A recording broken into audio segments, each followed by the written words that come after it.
I'm Rich Aubrey. I'm the Academic Dean at Milligan University, and I'm pleased to welcome you to the Emmanuel Christian Seminary at Milligan and to the Ross Smith Lectures in Pastoral Care. We are thankful for the impact this lectureship continues to have on growing and sustaining the ministerial impact of the Emmanuel community. Endowed by Dr. Calvin and Nancy Ross, these lectures serve as a legacy to the pastoral work of the church, and they are in memory of Calvin's parents, Walter and Mardell Ross, and the memory of Nancy's parents, Frank and Hilda Smith.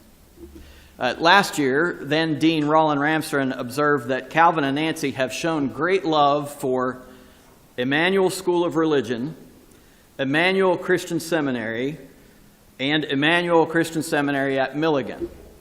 In other words, they have shown love to this place for a long time, and we are grateful. They've served and encouraged members of the Emmanuel community. They've provided vision and support for the best values of the Stone Campbell tradition. They've created opportunities to contribute to the vitality of the church universal, and they've demonstrated their love for God through their love for the church. They continue to challenge us to learn by asking important questions and seeking meaningful answers. These lectures are intended to focus on the theory and practice of pastoral care relative to contemporary theme and to create interdisciplinary conversations for effective teamwork among ministers, students, educators, laity, medical practitioners, and peace and justice advocates. So it is with gratitude for the generous gifts that makes these lectureships possible. I now welcome Dr. Calvin Ross to the podium to introduce and welcome our keynote speaker. Please welcome Dr. Ross.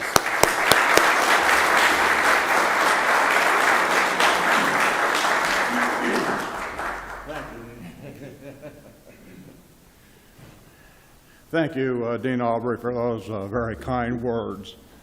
Let me, at the top, introduce briefly some members from the Ross Smith family. My wife, Nancy, and her brother, Gary Smith, and sister-in-law, oh my, Beth Barchie Smith.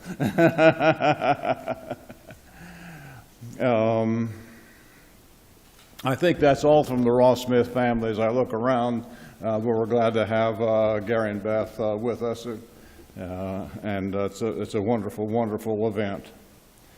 And Nancy and I, first of all, want to thank everyone who worked so diligently to plan, promote, and implement the Ross Smith Lectures in Pastoral Care.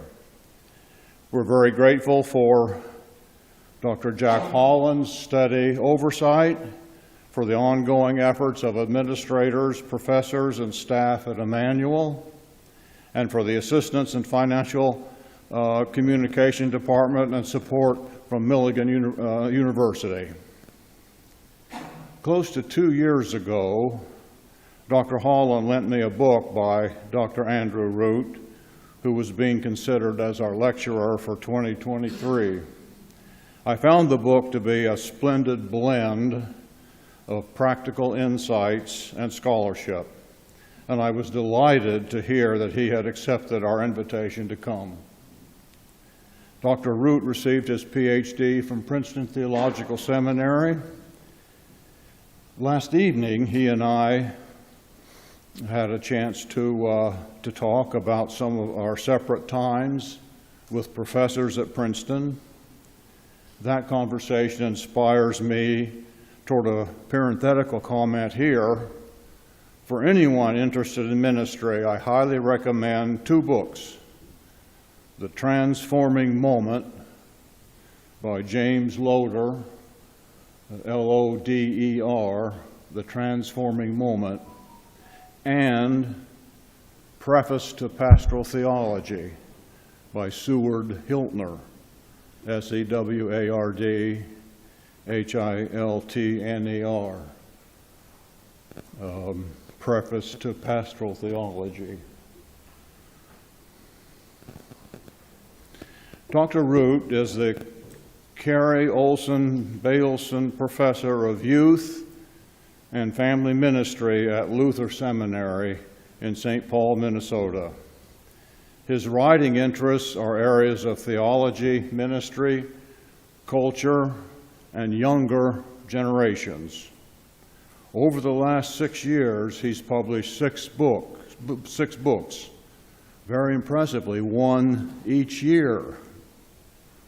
Among the titles are Churches and the Crisis of Decline, Faith Formation in a Secular Age, and Exploring Stars, Dead Dinosaurs, and Zombies, Youth Ministry in the Age of Science. If I may, I'd like to suggest a title and subtitle for his next book, Pastoral Care in a Secular Age, Reflections with Young-Looking and Youthful Thinking Folk at Emmanuel Christian Seminary.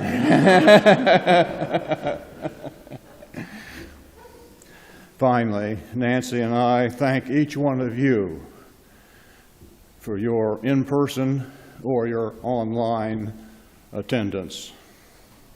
I'd say we're in for a treat and an accurate challenge with his first lecture on the topic, Why Are They Leaving? Mis-Diagnosing Our Challenges in a Secular Age. Please join me in welcoming to East Tennessee and to Milligan and Emmanuel, Dr. Andrew Root.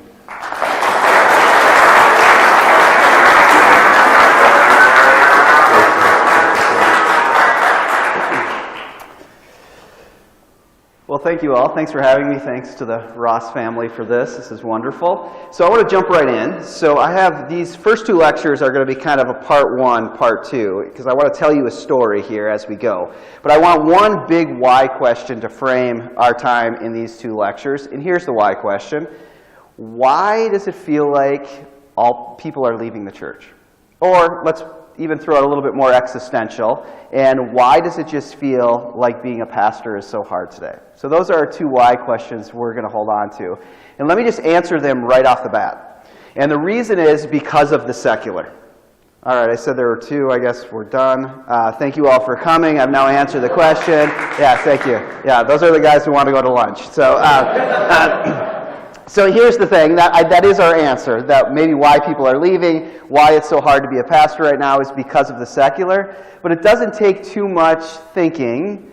And when you realize that the secular is a very complicated word. And you can have a conversation with someone and they can say, oh yeah, the problem with Protestantism in America is it's dealing with the secular. The problem with our congregations is that there's a secular age at play. And you have a little bit of a conversation and you start to realize how you define the secular and how they define the secular is very different. And if we were to do this exercise, which we're not, but we could, I could pass out a note card to you and ask you to write your definition of the secular on it.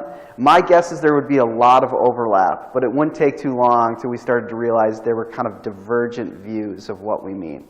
And I think it's very important we get clear on what we mean by the secular, because if we don't get clear on what we mean, it just may be that our best intentions to address what we think the secular is could make matters worse. So let's do this. Let's try to get a handle on what we mean by the secular. To do that, I want to tell you a story. And so I've asked that we have a time machine here, but I was told that it was already checked out and being used. And I was also told it was impossible to get a permit to go 88 miles an hour in a DeLorean outside. So we're going to have to leave our Back to the Future dreams behind. But I do want to take you on a story. You're going to have to do this in your imagination.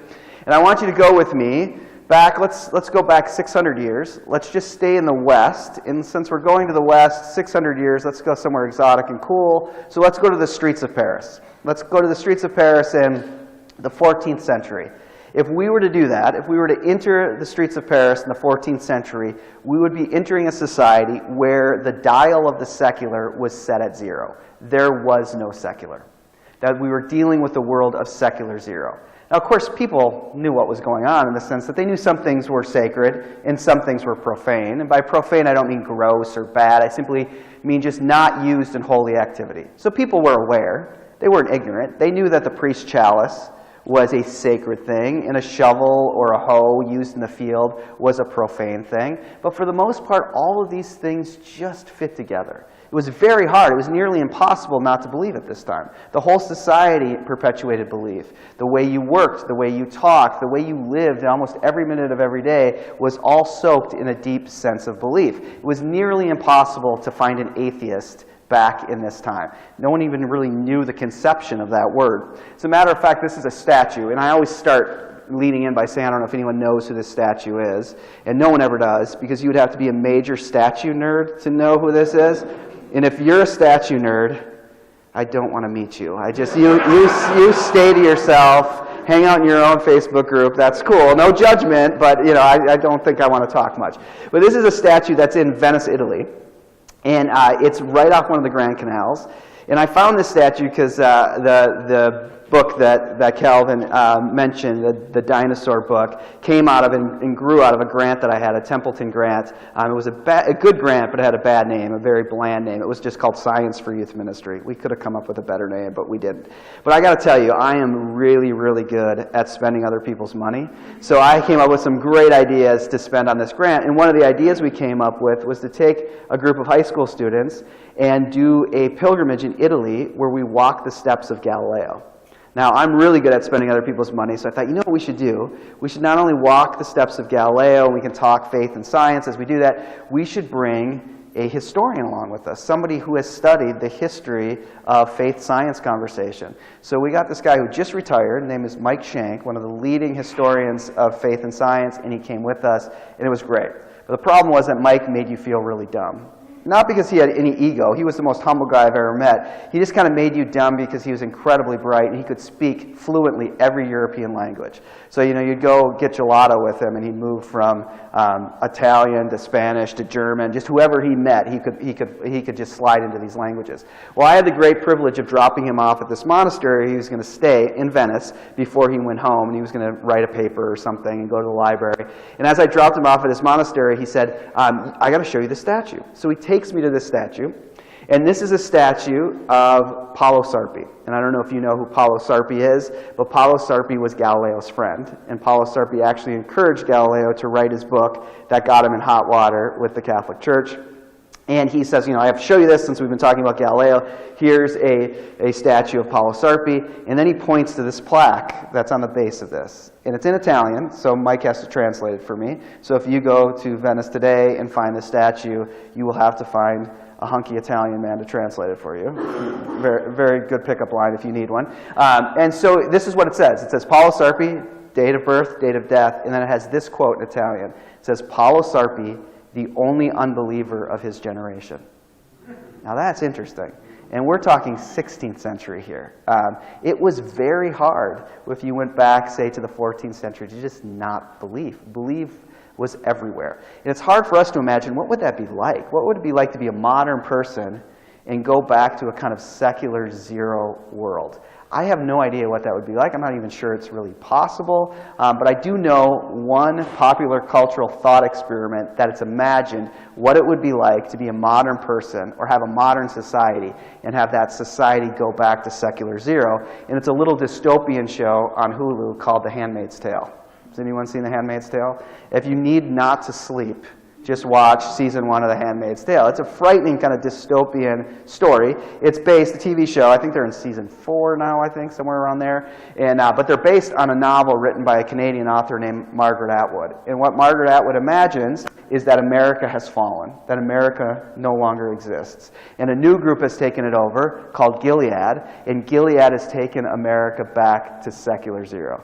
Now, truth of the matter is, if you know the books or the TV series, America does still exist, but it exists as a small enclave inside Toronto, which I have to tell you, people, I know it's a dystopian piece of text, but it seems like a fantasy to me. Like, that seems like the ultimate Canadian fantasy, that America no longer exists except in Toronto. Canadians love that. That's a luscious thought for them. But America has been taken back to this kind of secular zero context, and it is really frightening when you watch it. The way you dress, the way you talk, the liturgy spills into every part of life. It's one of the haunting things about watching season 1, that these women go to the supermarket and they have to reenact the liturgy under his eye may the Lord open. It is nearly impossible to leave Gilead. That's the issue. People want to leave Gilead, and you can't. It is such an intricate kind of web that holds people within. It's very hard not to believe in a secular zero society. It's particularly hard to get out of it, to leave it. How could you leave church? It's everywhere in every way. It's very, very hard. Now, I talked to a lot of bishops, a lot of denominational leaders across Protestantism, people overseeing districts and other judicatories. No one, and they're all worried about people staying in the church. They're all worried about the future of pastoral identity. They're worried about pastoral health and finding more people to take up these pulpits. No one ever has said to me, you know what we need in our area? You know what we need in our congregation? We need you to get back to the Handmaid's Tale. Like, no one wants that. People are very worried about people leaving, and yet no one wants to get to the Handmaid's Tale. And Margaret Atwood thinks it's an absolute nightmare to imagine you could be modern and that you could go back to a secular zero world. She thinks it's a nightmare because you need to have three things that I think we don't necessarily have anymore. And these three things are, you need to have a deep sense that the world is an enchanted place, that there are devils and there are demons everywhere. And even the larger institutional structures of the society runs being very aware that there are demons and devils everywhere, that there are divine forces at play and evil forces at play. Similarly, you need to have a sense that things that you can touch and feel could be imbued with a divine force and an evil force. And if you get close to those things, they can affect your very being. They can get inside of you. So your very self is porous and things can get inside of you.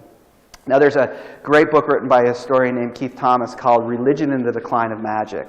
And he's looking at the middle of the medieval period, and he talks about a huge crisis that was going on during this period. And a crisis that was going on that shook up the church and led to, like, the annual conference topic being this issue, that all pastors wanted to discuss this in popular journals. I mean, I'm playing this up, obviously. But like, everyone was really worried about this issue. And the issue was that they had received, priests, bishops, cardinals had received word that people were going to the cathedral to take the Eucharist. They were having a host put on their tongue, and then they were leaving the cathedral without swallowing the host.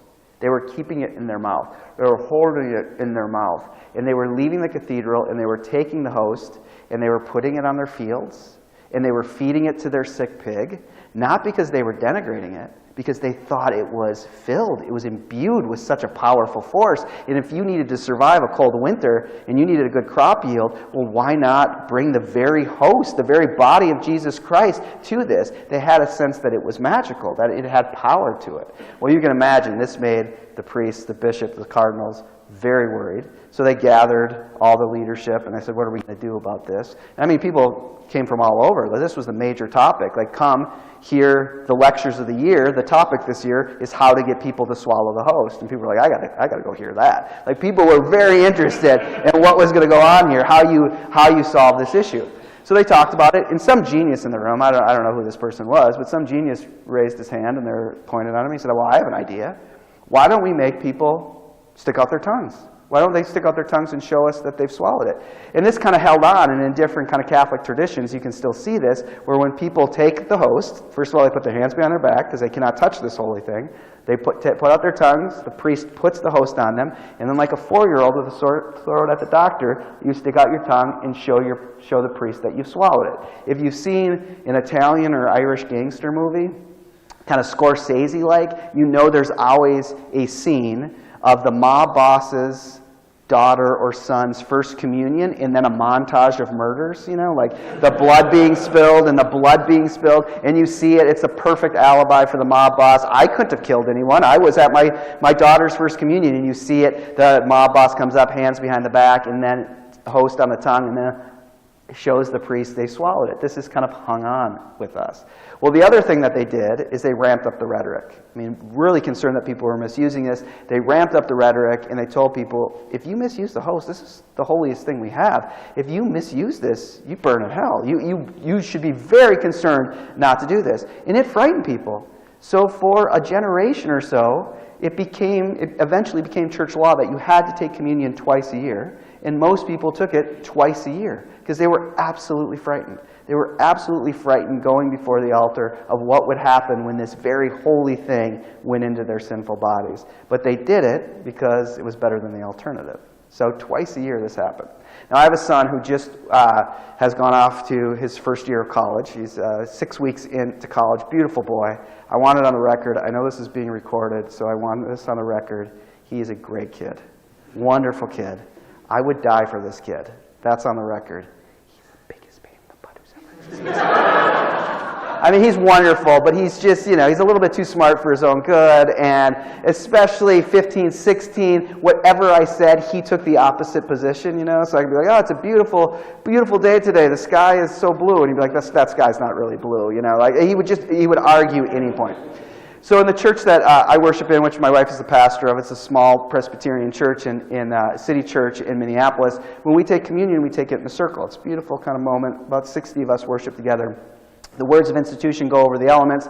The basket of bread comes along. The cup comes along. And we have this moment where we can look to the person next to us, look them in the eyes, and share the elements with them. It's a really beautiful, quite a beautiful moment. Well, this particular Sunday, my son and I are kind of at 6 o'clock on the clock here. My wife's at 12 o'clock, gives the words of institution, and counterclockwise, the bread starts going around. Well, as it's going around, my son turns to me and a kind of stage whisper goes, "Hey, is that bread gluten-free? Is that gluten-free bread?" Now, you need to know that he hates everything gluten-free. He thinks it's a scam. He thinks it's awful. It tastes awful. He wants nothing to do. He has moral aversion towards everything gluten-free because, of course, his mother's gluten-free. So that means that it's all wrong and all bad, right? So it's coming along, and he goes, is that gluten-free? And I know this is going to be a problem. So I don't even look at him, and I just nod and go, yeah, it's gluten-free. And this is what this kid does. In a louder stage whisper, he goes, "Well, I'm out," and turns around and walks out of church. Now, again, this is being recorded, so I want this very clear. This is a confession. This is a confession to you all. As the kids say, don't at me. It took everything in me to not tackle the boy and beat him in front of the church that day. But think of that very different imagination of people in the middle of the medieval period coming before the altar rail, shaking with fear with what will happen when this holy thing touches their tongue. To, at the time, 15-year-old, 16-year-old son was like, meh, gluten-free, don't like the texture. I'm out. I'd really like to annoy my parents, so I'm out of here. Very, very different kind of imagination of how this functions. So you can see how enchantment in things and even the self functions within this. And this is very different. I mean, if we were worried about people staying, or we were worried about passing on faith, say, to our young people, if we were living in this kind of imagination, I mean, some of you could really use this time together to gather, to network, and think, hey, we're really worried about our high school students and passing on faith to them. What if we all got together, found the funding, went on to the eBay of relics, and bought Peter's teeth? I mean, I heard that they're there. If we could just get Peter's teeth, we could share it, each have a month, and all we would have to do is get our high school students to walk past Peter's teeth, give them a couple prayers to say, well, that happens, and things would be all right. We tend not to have that kind of imagination.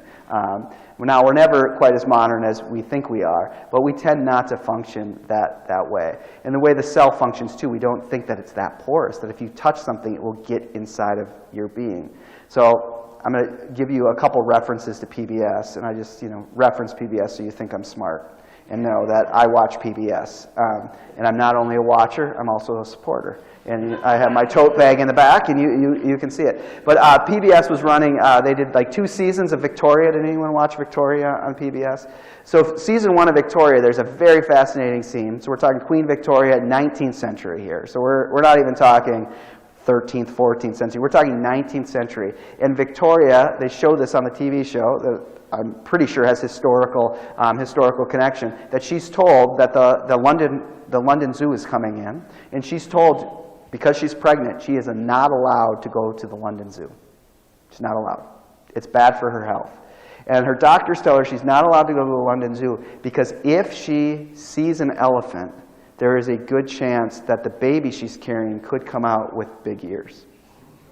So there's this deep sense of what you see affects the very the very kind of constitution of your being. And this is very common. My colleague Amy Marga has written this book on the history of Christian mothering, and mothers were told, particularly in the medieval period, to be very nervous about seeing a mouse, because if they get scared or startled by a mouse, it could affect the baby they're carrying. Their baby could come out looking like a mouse. Or if they're walking through the village and they saw the village drunk, which of course we wouldn't say now, but they maybe say to the person there, do not look too much at that person. Because if you see that person and look at them too much, it could make your baby come out and struggle with that same reality. See how the self is quite porous. Things can get into it from what you see, can affect its very being. We don't have that.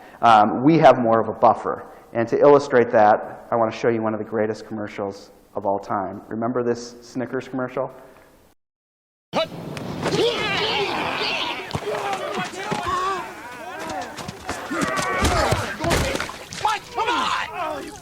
Mike, what is your deal, man? Oh, come on, man. You've been riding me all day. Mike, you're playing like Betty White out there. That's not what your girlfriend said. Baby!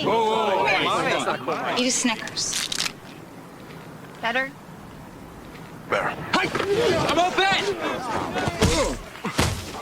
That hurt. You're not you when you're hungry. Snickers satisfies. All right, it's a great tagline to sell candy bars, but it's also really fascinating. You're not you when you're hungry. So when you're acting weird, when you don't feel like yourself, it's not really you. It's not really the very essence of your being. It's some kind of physiological reality. You just you haven't had enough calories. Your blood sugar is low. That's the issue. Or some of us, have had that experience, especially if you're a faculty member. You've had a lot of those wine receptions, and we've all had those at a conference where you walk into a wine reception and you think to yourself, I hate everybody here.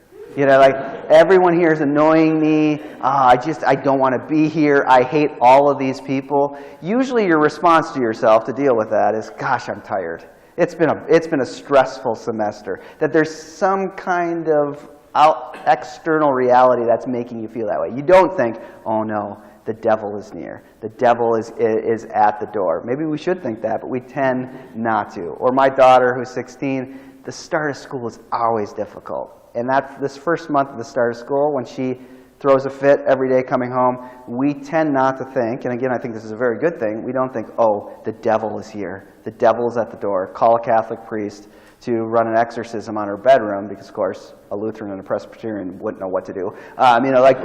Call someone to do that. We don't. We think, oh my gosh, at school they eat lunch so early, she's so hungry when she comes home. Or the fatigue of actually being with people after the summer, it wears her out. There's some kind of buffer between what is impacting the essence of her very being. So if we were to summarize Secular Zero then, we would say that what becomes the best pastoral practice, what it means to be a good pastor in Secular Zero, is to give people access. And people stay. It's very hard for people to leave because it's so intricately connected. And you need access. You need access into holy things and access out of evil things. But as a pastor, it would be really hard to be hit with a malaise, like that you have no purpose or meaning. There could be other temptations, but a temptation that there's no meaning in what you're doing would be pretty hard. You were holding and overseeing the holiest of things. You were wrestling with enchanted realities. But this moves us forward. I mean, this is all just setting the terms for the secular to be born. And the secular comes to us in what we might call Secular 1. And it arrives like this. It arrives with this divide in our imaginations. It happens within our imaginations of this movement, this difference between what is public and what is private. So think about it like this. Someone had to teach you at some point that there were 4 things that polite people do not talk about at a dinner party. That when you are meeting people, these 4 things you should stay away from. I mean, first of all, the first one, if you remember, is that you should not ask people how much money they make when you meet them. It's very rude to just be meeting someone and be like, oh, hey, nice to meet you. How much money do you make? Or, wow, this is a nice car. You must make a lot of money. How much did it cost? How are you paying for it? What's your monthly? It starts to get rude if you start to ask too many questions about money. So we were told not to talk that way.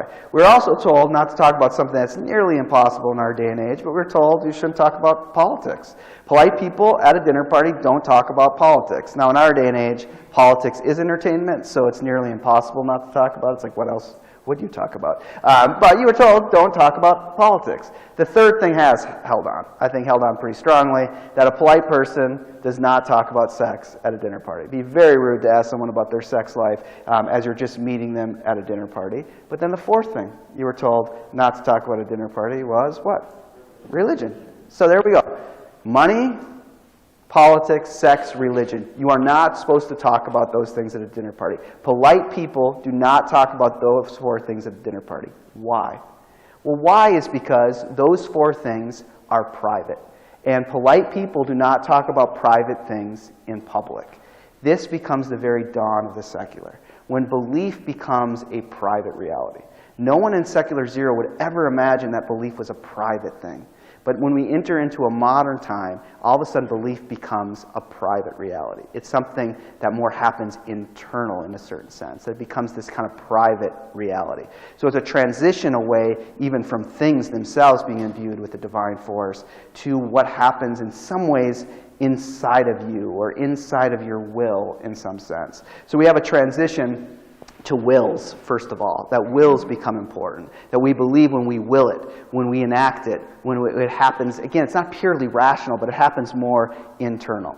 So again, my PBS cred, let me show you another video clip. This comes from the PBS NewsHour, and remember that fateful day. It's hard to remember anything that happened before the pandemic, but this happened 2019, remember that day that you heard on the news that Notre Dame in Paris had set ablaze and was on fire. So this is the evening news after that's happened, and I want you to listen to the woman who will talk. She's being interviewed. She is the dean of the Episcopal Chapel in Paris, and listen to how she talks about this. And this is not to throw shade on her and be like, oh, how stupid. I would answer this exact same way, but it shows you a very different imagination that occurs here. Lucinda Laird is Dean of the American Cathedral in Paris. It's brought out in all of us how much we care, not just about the building, which is gorgeous and historic, but about what it stands for. Paris, France, Europe, the world, tradition, Christian faith at its finest. Christian faith that endures. The Dean is grateful that so many relics survived. The relics are important, whether or not it really was Jesus' crown of thorns, for instance. Who knows? What's important is that it was a focus of faith, a focus of people's prayers for hundreds of years. So the things themselves are not so important as what they stand for, what they mean to people, the faith they evoke. All right, so you hear it. It's almost as if I paid her to say that. I mean, it illustrates this point really well. And I need to say again that if I had a camera in my face, this is exactly how I would answer. She may even be right. I have to say that because I showed this to some Episcopal priests, and one of them got Episcopal bishops, and one of them got really mad at me and said, I think he knew her. And he's like, did you ask her permission to show that? It's like, it's on TV. You know, like I found it on YouTube. I don't think that I need to get assigned consent if you are on TV. Anyhow, so all it is to say is not to say that she's wrong. She may be very well right, but it's a very different imagination where she says, well, Jesus' crown of thorns. Is it really Jesus' crown of thorns? In some sense, it doesn't really matter if it's Jesus' real crown of thorns or not. What matters is that it invokes something for people, that it led them to pray with it. It did something inside people. It fueled a sense of belief inside of them. So what matters is what happens here, not really what the thing is. The thing is neither here nor there. What matters is it led people to believe. It inspired people. It led people to practice. That's what really matters. So we have this transition where it's not things anymore, but really what happens in our wills that matters. Now, from my youth, I grew up in a conservative Lutheran congregation. I was a major youth group kid. Church was so important to me, and I was there all the time. Now, having said that, I remember one sermon from growing up. That's kind of sad, and I think probably is because my pastor wasn't a great preacher. Good pastor, not a great preacher. Maybe that was the issue, or I don't know. Maybe it just is my brain was warped by watching syndication of the Brady Bunch or something, and I can't remember any of the sermons that I heard growing up, but I remember one. There's one sermon I remember, and it was when my Lutheran pastor gave his Jonathan Edwards sermon. The only Jonathan Edwards sermon he ever gave. He was far too Lutheran to ever give any more, but he gave his one Jonathan Edwards sermon, and I remember it vividly. I was sitting kind of on the side of the sanctuary, and he said from the pulpit these words over and over again. He said, "If you waste time, you steal from God. If you waste time, you steal from God. All time is God's time, and you need to will to give it all to God. And if you waste time, you steal from God." And I remember I just couldn't get past it. I kept rolling it over in my head. If you waste time, you steal from God. And I was thinking, my gosh, I'm in 5th grade. I was like, I go to a school where I'm in school from 8:30 to 3:30. I hate school. I hate everything about school. I only like recess and lunch. Those are the only things I like about school. I said, I have spent the last 5 years of my life becoming a time-wasting savant. It's what I do. I waste time. I spend 6 hours daydreaming and playing little games and hiding a magazine that I'm reading. Like, what I do is waste time. And I remember him saying, if you steal from God, if you waste time, you steal from God. And I was blown away by it. But that's very much what happens in this kind of period, especially for kind of the Puritan imagination, that now every minute of every day is God's. And will you consent to believe? Will you consent to live this out with every second of every day? Very different transition of how you're going to bear this, how you're going to live this out. Now, it also creates the conditions that people can be like, I don't know, I'm just not going to live under the burden of this. But it has to start with this heavy burden that we all now need to consent to believe every second of every day, that we all now have to live at the level of priests, where all we think about all the time is living faithfully before God. This is why you get all these Puritan women who keep these time journals of every second of every day. They review, were they prayerful, were they loyal to God? And Edwards tells them every second of every day you live before God. Belief becomes something that you hold to, that you consent to. Now inside of this, the modern denomination is born. And all modern denominations, and I think we feel this, those of us who are leaders in modern denominations or teach at those seminaries, we're very aware that there's a certain sense that a modern denomination can only exist for one more generation. Now let me be clear on what I mean by that. I'm not saying every modern denomination will only exist for one more generation. What I mean is that it's inherent within modern generations that if the next generation does not willfully consent to enact their life inside that denomination won't exist. It has to be reenacted with the next generation or it won't happen. So the denomination that I serve, the Evangelical Lutheran Church in America, the ELCA knows one more generation. If the next generation does not decide to see themselves as ELCA Lutherans, there will be no more denomination. So you have to get the next generation to enact their lives, not just in belief, but in belief inside that denomination. So within the ELCA, to help this happen, every 3 years they have a youth gathering. And they bring together all the young people that they can bring together, and it's like in a sports arena, and it becomes like a Lutheran rock show, if that is an oxymoron, I don't know what is. But it becomes, a concert, and there's all these speakers that are talking about what it means to be Lutheran, and they get Bible studies from a Lutheran perspective, and they get like 20,000 young people and adults to come to this thing. And all the budget lines of the denomination over the last 10 years have just cratered. I mean, they've been reverse hockey stick, every one of the budget lines except the youth gathering. The youth gathering that happens every 3 years has dropped, but hasn't kind of reverse hockey stick down. Now, at one level, that's beautiful. They care about young people. They want to pass on faith to young people. I think that's true. I think at also level, they know it's existential. That if they don't get the next generation to enact their lives as ELCA Lutherans, there's no denomination. So they better invest millions of dollars in this thing. So I was at one a few years ago, and it was in San Antonio, and it was a great one.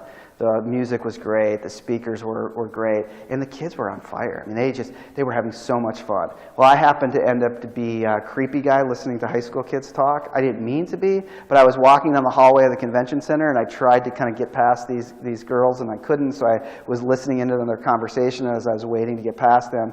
And what they said was amazing. In my imagination, they looked like they were juniors in high school. In my imagination, they were from California, I think. I don't know if they were really from California, but it's more fun to tell the story if they were from California.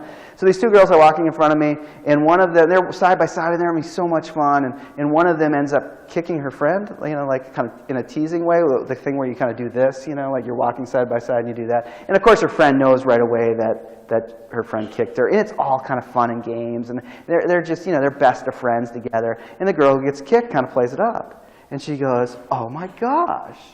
This is where it's more fun if they're from California. "Oh my gosh, like I can't like just believe you like just kicked me." Like that's what she said to this girl. And I'm listening in, I'm trying to get past them. But then she says this, she goes, "I can't believe you just kicked me." She says, "That is such an un-Lutheran thing to do." And it literally, people, stopped me in my steps. Like I just stopped, and I kept saying it in my head, an un-Lutheran thing to do, an un-Lutheran thing to do. Like she didn't say, "Hey, that's a very unethical thing to do," or "That's not a very biblical thing to do." She said, "That's an un-Lutheran thing to do."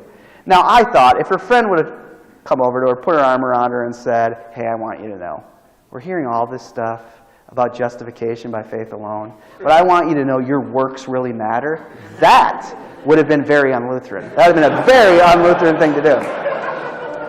But kicking her friend wasn't un-Lutheran, but she got exactly why millions of dollars were being poured into this event.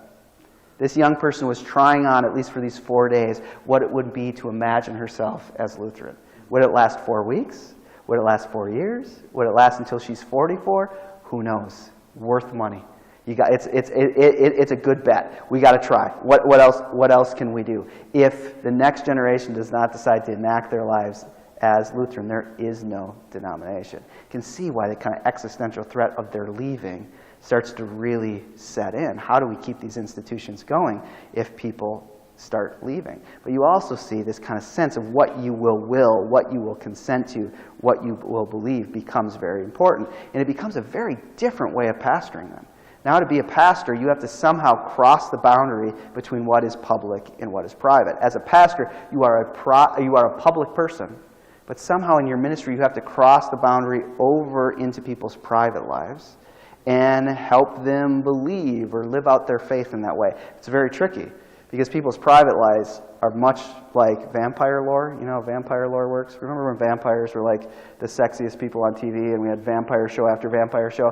But one of the things of vampire lore, I don't know who wrote this, but it seemed to fit vampire lore in multiple different genres, that in the vampire lore, a vampire is not allowed into your house unless they are invited in. They cannot cross the threshold unless they're invited in. There's something similar for the modern pastor, that you are really not invited into people's private lives unless they invite you in. If they're in crisis, please, pastor, help us. But if you stand as a public person and you see there's chaos in this family. I think that there's parenting issues with their 14-year-old daughter. You start to cross over without being invited in and telling people how they should be raising their 14-year-old daughter, they will tell you very quickly, "Mind your business, pastor. That's not your business." Early on in this transition, it was absolutely Jonathan Edwards' business. And he told people all the time how they should be living their private lives every second of every day. Now, it backfired on him, too. Because when he asked for a raise, they decided, "Hey, we're sick of you." And he got fired. So if you ever get fired from your church, you're in good stead, because Jonathan Edwards got fired from his church as well. But there becomes a very different kind of imagination in this. Coupled with this imagination, this change in imagination, is this movement from living in a cosmos to living in a universe. So remember when this happened. Some of you will remember this well. January 31st, 2018. Remember this? I mean, I know this is before the pandemic too, so it's hard to remember this. But those of you who are pastoring congregations remember this clearly because you've never been more busy before and after this. Remember? I mean, you've never done more pastoral care calls than the 2 weeks before this and the 2 weeks after. Remember that? Yeah, you all have blank looks on your face because some of you are in existential crisis. Like, I wasn't busy at all. I don't remember this at all. None of you were busy. This was when there was a super red blood moon. Remember that? Now I'm playing this up. No one called you for pastoral care visits, but in a very different imagination they would. Like, no one called you and said, "Pastor, we need to talk. I heard that there's going to be a super red blood moon, and I just interviewed for a job in Chicago."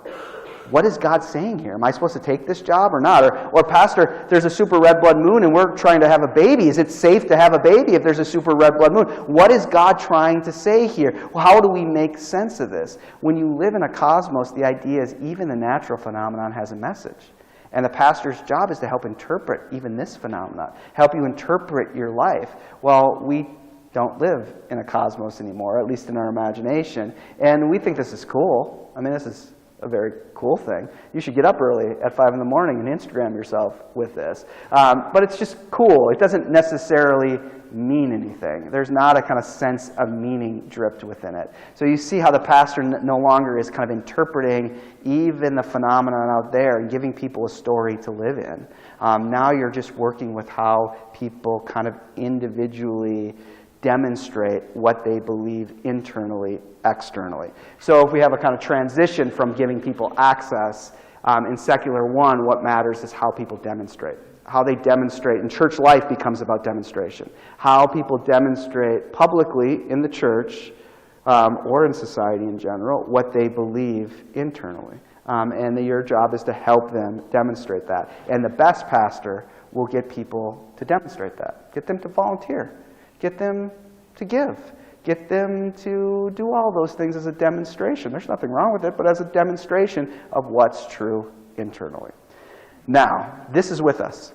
We are all secular in that sense. We all live with an imagination of this public-private divide.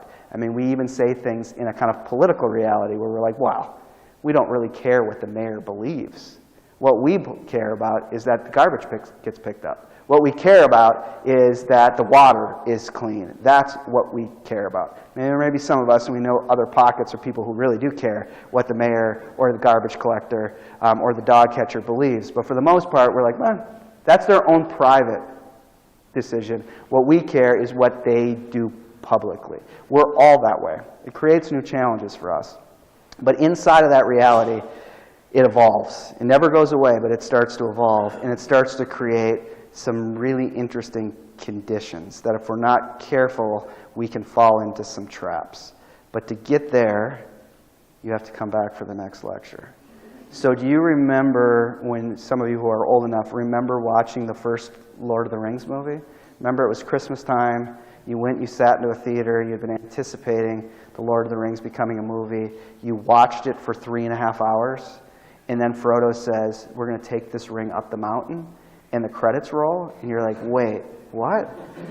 I sat here for 3.5 hours, and now the movie's going to begin? That's how this lecture should feel. You know, that I made you sit here, all this preamble, to get to the next lecture. So if you had plans this afternoon, well, you can either live with the cliffhanger, or you can come back. So let's just try to get this under our feet with some Q&A and some time together, and then we will start to we find ourselves kind of at a fork in the road as we take the next step.